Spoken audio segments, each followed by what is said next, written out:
ia vi ele tua ua tatu felo i foi te tono lo manuia foi lo sui fo ia ai alo mai ona o foi se fa malo si mele fionga le tua tatu te mana tu natu ia o pulu tala fa pea o puto tino fa pelo na fa mtalina fa mo mole o se fa mangalo o bui e whainga tau na te tino i o tātou lo mutu.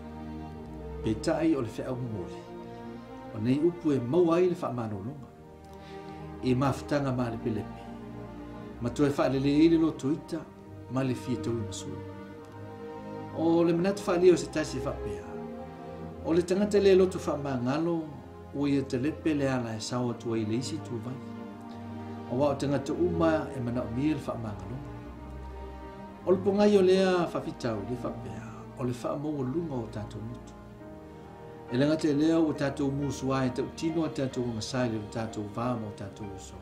Ma isi lava meni ni. Whaamule mole, o o se se, whaamanganga. O lona winga, o a ule mafu anga o le whawhitau li. Ma o to e mana o e so o le mamafutanga, whapeo na iai le amatanga ma se uso. O le natura amata mai le amatanga na tua inai i mea senisi.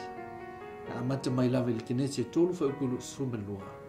Ina ofisilingia le tua atamu, e whamai atamu, o le whawhina na e au mai atamu.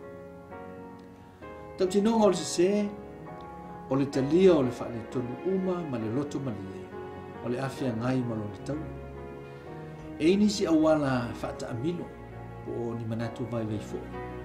E whapea. Whaangalo ia leanga. Awal toi te noa i mea utuana. Nisi fo i o manatu whapea. E se umata ato.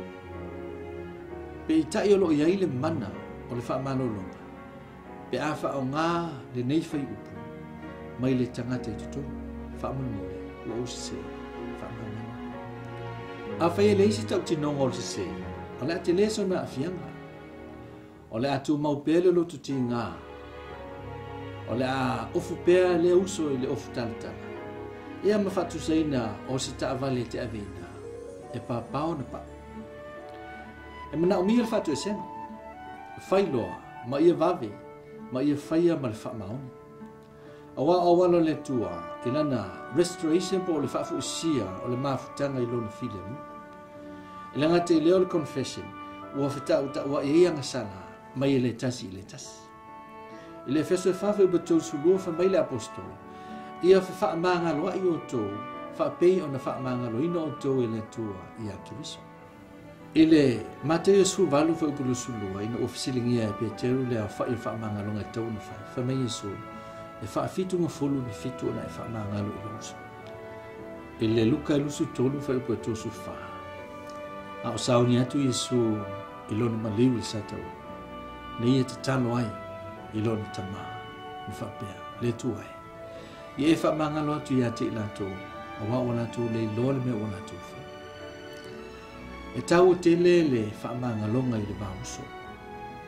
Mai, te tau fo i o ni tau tino atu o tātou se, ina i mawhai ai.